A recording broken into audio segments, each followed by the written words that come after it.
सपना पांडे और आपका स्वागत है न्यूज़ नेत्रा के स्पेशल सेगमेंट हेल्थ नेत्र में, जहां हम आज बात करने जा रहे हैं हाइव्स के बारे में। हाइव्स को आमतौर पर शीत पित्त भी कहा जाता है। इस टॉपिक पर हमसे बात करने के लिए जुड़ रहे हैं आरोग्य मेडिसिटी इंडिया के फाउंडर और MD doctor Mahendra Rana ji. Sir, आपका बहुत बहुत स्वागत है न्यूज़ नेत्रा में। नमस्कार, आपके सभी दर्शकों को भी मेरा नमस्कार। सर, अब हमारे दर्शकों को बताइए आखिर हाइव्स, शीत पित्त और आर्टिकेरिया क्या होता है? देखिए, हाइव्स, शीत पित्त और अर्टिकेरिया स्किन की एक ऐसी इन्फ्लेमेटरी कंडीशंस है जिसमें हमारी स्किन पे जो हमारी आउटर लेयर होती है, इसमें मैक्यूल्स उभर के आ जाते हैं, यानी कि चकत्ते पड़ने लग जाते हैं। ये मैक्यूल्स अगर हम लोग देखें कि ये कैसे बनते हैं, तो हमारी बॉडी में एक एंजाइम होता है हिस्टामिन। जब किसी ट्रिगर की वजह से, किसी एक्सटर्नल या इंटरनल फैक्टर की वजह से ये हिस्टामिन ओवर प्रोड्यूस्ड होता है, तो ये हमारी बॉडी के मास्ट सेल को इंड्यूस करके बॉडी में वैसो कंस्ट्रिक्शन और वैसो डायलिटेशन इनको बहुत जल्दी करने लग जाता है, जिस वजह से स्किन के कई सारे पार्ट्स में या अलग अलग पार्ट्स में हर व्यक्ति में ये मैक्यूल्स या चकत्ते उभरने लग जाते हैं। इस कंडीशन को हम लोग हाइव्स, अर्टिकेरिया, शीत पित्त या आम भाषा में पित्ती उछलना भी कहते हैं। जी सर, कितने प्रकार के होते हैं? क्योंकि नॉर्मल भाषा में हम देखें तो हम जब लोगों से मिलते हैं तो दाग धब्बे सभी कहते हैं, तो पहचानना मुश्किल होता है कि कौन सी वाली बीमारी कौन सी है। तो इसके क्या लक्षण हैं? पहली बात तो बता दीजिए कि कितने प्रकार के होते हैं। देखिए, हाइव्स या अर्टिकेरिया जो है मेन रूप से हम 3 प्रकार का मानते हैं। पहला होता है एक्यूट अर्टिकेरिया, दूसरा होता है क्रॉनिक अर्टिकेरिया और तीसरा होता है इंड्यूस्ड अर्टिकेरिया।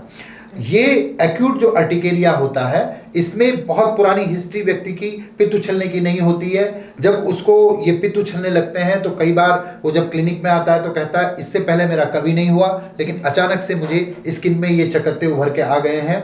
दूसरा जो क्रॉनिक अर्टिकेरिया होता है, वो कई बार आपके बचपन से एसोसिएट होता है, बचपन से स्टार्ट हो जाता है और बहुत लंबे समय तक बीच में इस अर्टिकेरिया के एपिसोड्स आने लगते हैं, स्किन में ये चकत्ते उस व्यक्ति को उठ रहे होते हैं।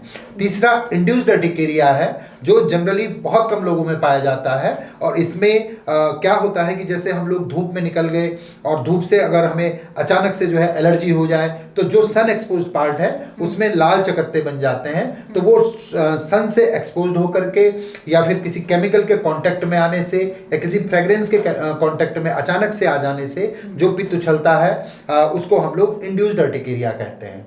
अब इसमें हमें ये देखना चाहिए कि अगर हमें अर्टिकेरिया हो रहा है या हमारे शरीर में पित्त उछल रहा है, तो सबसे पहले ये जरूरी है कि हम इसके कारण का पता लगाएं कि ये पित्त आखिर उछल क्यों रहा है। अब अगर हम आयुर्वेद की भाषा में शीत पित्त जैसे आपने कहा, तो हम लोग आयुर्वेद में ये मानते हैं कि हमारा शरीर में जो 3 फंक्शनल जो मेन कारक हैं, वो है वात, पित्त और कफ।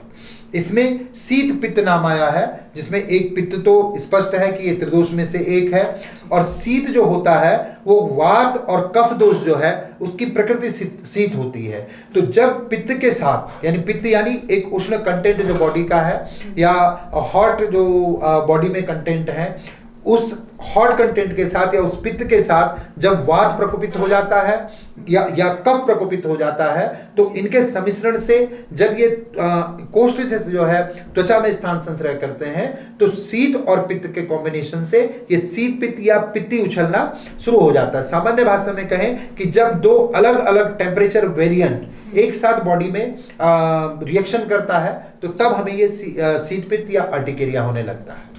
सर, जैसे बहुत बड़े लोगों को तो पता है कि वो पित्त और वात क्या होता है, लेकिन जो आज के युवा है उनके लिए बताइए कि वात और पित्त अंतर क्या है और दोनों क्या है? जी, दोनों नहीं, इसमें 3 चीजें हैं, वात, पित्त और कफ। ये हमारे आयुर्वेद में 3 मूल आधार माने गए हैं हमारे शरीर के फंक्शनल स्ट्रक्चर के।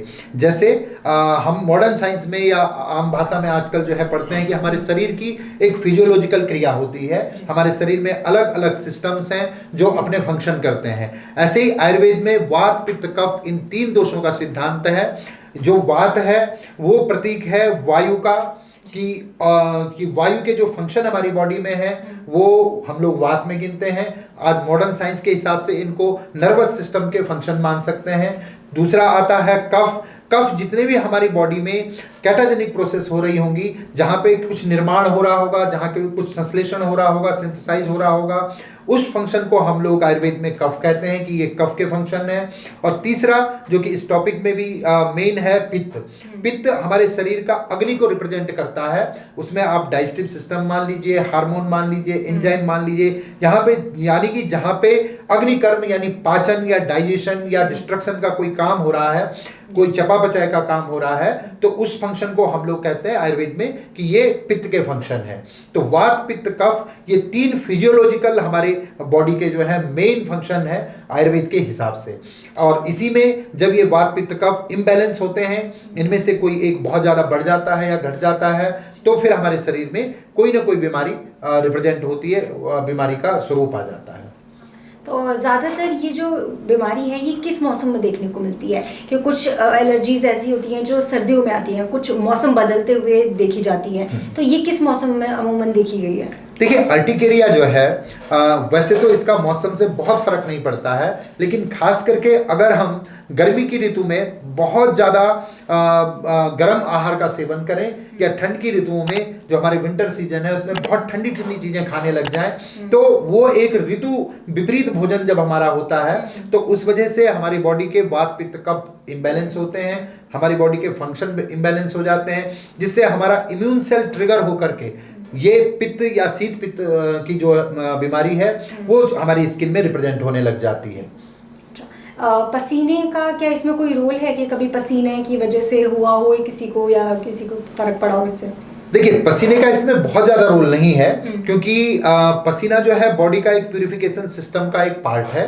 तो पसीना तो मैं नहीं मानता हूँ कि पसीने से शीत पित्त उछलता है, लेकिन ये जरूर है कि इसके अलग अलग ट्रिगर फैक्टर्स में हर व्यक्ति में, हर इंडिविजुअल व्यक्ति में अलग अलग कारण हो सकते हैं उस व्यक्ति के ट्रिगर के लिए। तो जहाँ तक आपका सवाल पसीने का है, तो पसीना अमूमन ये देखा गया है कि किसी व्यक्ति में अर्टिकेरिया का कारण नहीं होता है, और हम ये भी नहीं कह सकते हैं कि कोई एक चीज़ अलग अलग इंडिविजुअल में अर्टिकेरिया का कारण होगी। इसमें डिफरेंट इंडिविजुअल में डिफरेंट ट्रिगर फैक्टर होंगे जो उसके अर्टिकेरिया का कारण होंगे। जी, तो इसके आइडेंटिफिकेशन के लिए जब अगर हम लैब टेस्ट वगैरह की बात करते हैं, तो ऐसे कौन से टेस्ट हैं जो किए जाते हैं जिनसे ये पता चल सके कि आपको अर्टिकेरिया है या फिर आपका हाइव्स है? देखिए, अगर आपको पित्त उछलने की, अर्टिकेरिया की प्रॉब्लम्स पहली बार हुई है, तो पहले तो आपको कोशिश ये करनी चाहिए, क्योंकि ये स्पष्ट दिख जाता है कि पित्त उछल रहा है, कोई भी आम आदमी पित्त उछलने को पहचान सकता है। अब उसमें ये आता है कि अगर ये पहली या दूसरी बार हुआ है तो हम उसमें कुछ घरेलू उपाय कर सकते हैं। मैं वो भी दर्शकों को बता देता हूँ कि अगर अचानक से पित्त उछल जाए तो हम लोग जो है लगाने के लिए या तो नारियल का तेल या कैलामाइन लोशन या फिर हमारे घर में कई बार बर्फ जो रहती है उसको प्रयोग करके भी हम लोग ये कोशिश कर सकते हैं कि ये शांत हो जाए। अगर वो किसी अचानक कोई ऐसा ट्रिगर फैक्टर हमारे बॉडी के कांटेक्ट में आया है जिससे ये हाइव्स हुए हैं, तो उससे हमें आराम मिल जाएगा। इसके अलावा घर में खाने के लिए कई बार हल्दी जो है, क्योंकि अर्टिकेरिया एक इन्फ्लेमेटरी कंडीशंस है और हल्दी को हमारे आयुर्वेद में बहुत बेस्ट एंटी इन्फ्लेमेटरी औषधि माना गया है। तो अगर हमारे घर में कच्ची हल्दी खास करके अगर है तो कच्ची हल्दी को गौघृत में या दूध के साथ हम लोग थोड़ा सा 1/4 चम्मच उसका प्रयोग करके भी कई बार अर्टिकेरिया शांत हो जाता है। तो ये तो घरेलू उपाय हो गए, लेकिन अगर 2-3 एपिसोड के बाद भी लगातार आपको अर्टिकेरिया बन रहा है तो फिर ये जानना जरूरी होता है कि हमें किस वजह से अर्टिकेरिया हो रहा है। तो हमें किसी अच्छे डर्मेटोलॉजिस्ट या जो नज़दीकी डॉक्टर है उससे मिलना चाहिए और ये कोशिश करनी चाहिए कि ये पता चले कि ऐसा कौन सा ट्रिगर फैक्टर या एनवायरमेंटल फैक्टर या इंड्यूस्ड फैक्टर हमारे वातावरण में या मेरे खान पान में या हमारे चारों तरफ में से है जिसकी वजह से मेरी बॉडी में ये अर्टिकेरिया ट्रिगर हो रहा है। तो उसके लिए जो आपने इन्वेस्टिगेशन की बात कही, जब आप डॉक्टर्स के पास जाएंगे तो वो आपकी प्रॉपर हिस्ट्री लेंगे, वो कोशिश करेंगे कि ये किस कंडीशन क्या हो सकती है ऐसी कि जिसमें ये अर्टिकेरिया आपको इंड्यूस्ड कर रहा है। उसमें इन्वेस्टिगेशन में डॉक्टर्स सबसे पहले तो आपका जनरल CBC जो टेस्ट होता है उसमें ये जानने की कोशिश करेंगे कोई इन्फेक्शन तो नहीं है, और भी कई सारी जानकारी हमारे जो CBC टेस्ट है उससे हो जाती है। इसके अलावा एब्सोल्यूट इओसिनोफिल काउंट टेस्ट करवाएंगे, ESR करवाएंगे, CRP टेस्ट एक होता है ये करवाएंगे, और अगर थोड़ा सा एडवांस टेस्ट में जाना चाहें तो उसमें फिर IgE इम्यूनोग्लोबिन ई एक ऐसा प्रोटीन हमारी बॉडी में होता है जो जिससे हम ये पता लगा सकते हैं कि कितनी ज़्यादा मात्रा में आपका अर्टिकेरिया आपके ब्लड के अंदर एग्रीवेट हो रखा है।